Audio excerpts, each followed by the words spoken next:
Hello everyone, my name is Austin, and this is Pauper Ponderings for the week of January, what, 15th? I think it's like the 16th or something today. Regardless, that was dumb. This is vampires. I don't know how much better this is than not knowing what week of the year it is, but we're playing vampires. You may ask yourself, what good vampires exist at common?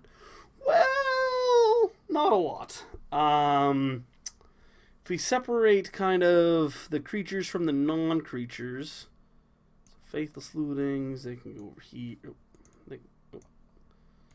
Come on. They can go over here. Lightning axes can go over here. Olivia Dragoons can go here. Blood Mad Vampires can go here. And Twins of Mara Estate can go there. Alright, so this kind of... Oh, let's go here. Alright, so this kind of works in our favor. This can separate into 3 different sections. It's like... There. Okay, so we have our vampires. We have 3 Ghoul Draws Vampires, which is a 1 black, 1/1. And as long as the opponent is bloodied, which is, I guess, is the term for an opponent having 10 or less life, it gets +2/+1. So it becomes, and intimidates, it becomes a 3/2 intimidator for 1, which is pretty powerful. We're only playing 3 of this guy because we're more of a madness themed deck. Then we have 4 insolent neonates. This is a creature, if you know any sort of competitive Magic, this card has shown up in Modern Dredge, really been a staple in that deck. It allows you to have a guy that can discard your dredger before drawing. We're not going to be doing anything that explosive with it. We're going to be discarding things like Alms of the Vein and whatnot, but we'll get to that. We have another discard outlet in Olivia's Dragoon. 2 mana, 2/2, you can discard a card and give it flying. A little worse than a card like Wild Mongrel, but we got to work with what we have here. It's a vampire. It's kind of sweet. It works with our other cards.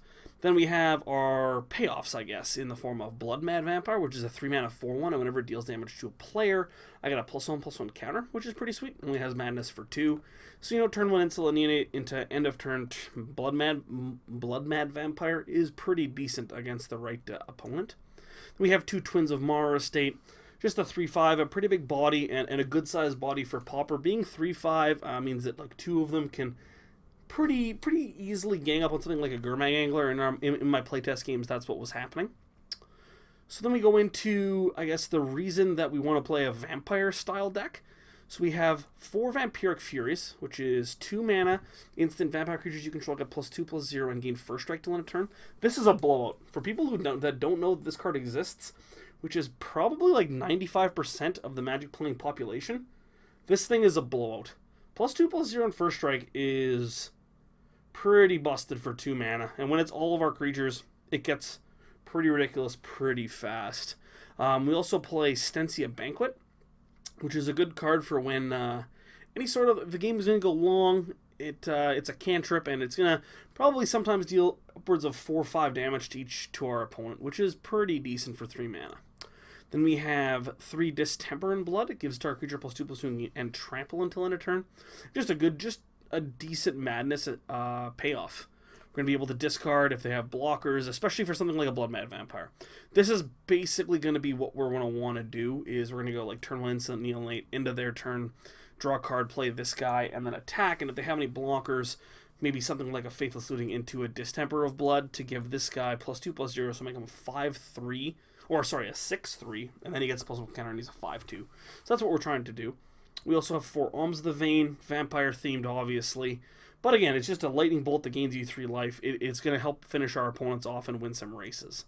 We're also going to have some removal spells here. We have Fiery Temper, which is, again, a madness spell, so it's going to work well with our overall strategy. Then we have 3 Lightning Axes, which we've seen this kind of package in Standard. It's just really efficient. 2 red mana to deal 5 damage to a creature and 3 damage to a creature is very good. You don't normally get that rate in Pauper, and I'm excited for that to be in our deck. We also get this card, Faithless Looting, which is another very powerful card to see it on Legacy and Vintage alike. It's going to do a good job of powering out our Blood Mad Vampires, our Twins of Mara Estate, as well as our removal spells and some other stuff. So it's a very tight list. You can see it's a lot of 4s and 3s. the deck's been pretty decent in testing, and I like playing aggro decks, so I'm excited to try this out. What did we play last week? We played like a Tron-style deck. This is definitely not that. This is going to err on a little bit side of the fun. Sometimes you can tell when we're like playing a good deck, or sometimes we play like kind of a medium deck. This is definitely a fun deck. I don't expect to do that well with it, but there's some cool cards, and I want to blow some people out, and I think that this deck has the ability to do that. Take a look at the sideboard here really quickly. Obviously, we have Bay, Electricity, very important. Very important. We have 4 Bloodseekers, which is really good against any sort of token strategy if they're making a lot of tokens. Especially a deck like Soul Sisters, this is going to do a good job of halting their creature production so that they really, can't overwhelm us, and then we can do something like Stensia Banquet them to death.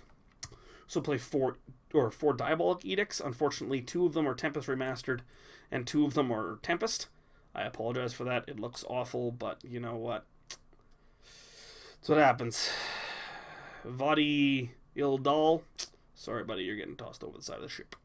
And then we have 4 Dark Witherings. So, again, just another Madness Enabler, a card that if we play against any sort of bigger green creature deck, we can bring this in as a 1 black, kind of like a Murderous Cut, essentially, in this deck. It's just a good catch-all. Very, very tight sideboard, 4/4/4, and then 3. So yeah, I'm excited about this deck. I think we'll do okay. I'm really hoping for a 2-1. I would not be disappointed with a 1-2, and I'm going to be disappointed if we go 3. I think we can get somebody off guard enough that we should be able to take 1 match. So my name's Austin. This is Pauper Ponderings. We're playing Black-Red Vampires, and you are watching the Mana Base, and I will see you guys back here for round number 1.